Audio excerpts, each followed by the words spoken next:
want to talk with you about right now, though, is I want to educate our clients, our listeners here, on things they can do to not get hung up on the process, not get stuck in probate, because how many times do we see homes stuck in probate or estates stuck in probate, and people wait and wait and wait?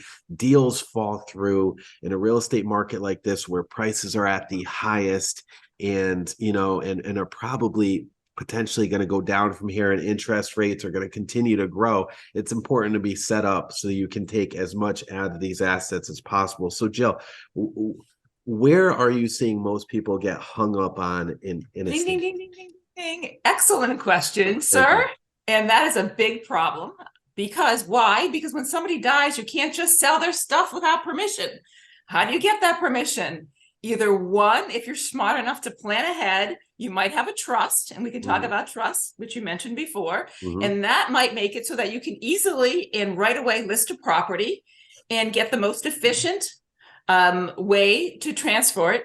Also, you could have an estate. Maybe you have a will, maybe you don't. If you have a will, do you have a power of sale? Can your person, once they're appointed, sell the property, or are they going to be stuck, like you talked about, in probate and have to go back and get permission to sell? And a lot of buyers are not patient, especially in this market.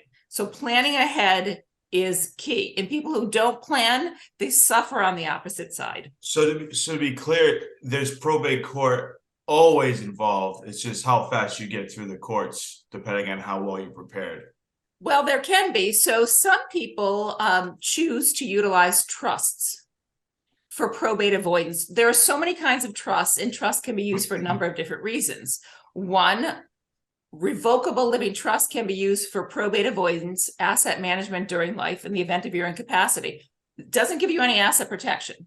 There are other trusts that we can do to protect your assets, including homes or rental properties, beach houses, things like that. I have, for instance, myself, I have a revocable living trust because I don't want to go through probate. If I drop dead tomorrow, I want to make sure that my trustee, or the person that seamlessly takes over without the need of probate court, can then go to you, and Emilio, and say, go list Jill's property. We want it sold. We want to get the biggest bang for our buck. We want to do it as efficiently and quickly as possible. So my house is in my trust. And you know what else is in my trust? I have a condo in Vermont, of course, for those snowboarding days. Yep. Don't we all love to go? So why is my trust extra important for me? Because not only will it control my Rhode Island assets and allow me to avoid probate in Rhode Island and allow you to list and sell my property right away, but it will also allow me to control my property in Vermont with having to then go into probate in Vermont as well. Now, if there is an administration, meaning I died without a will, then you'll have to go back and get petition from the probate court once you have an offer to make sure it's acceptable by the court. If you have a will that gives you the power of sale, then you don't have to go back. So once again, even a simple will is going to save you from having to pay for, by the way, and also lose more time going back to the probate court. So it can go as quickly or as slowly as possible. I have probates that have been open for 5 years now. Why? Because there's some land in there. Well, there's land that's contaminated. There's environmental issues. It's owned by several people. There are issues that are out there. But I also have probates that we literally will open, right? Especially in this market, because real estate's going like this with you guys.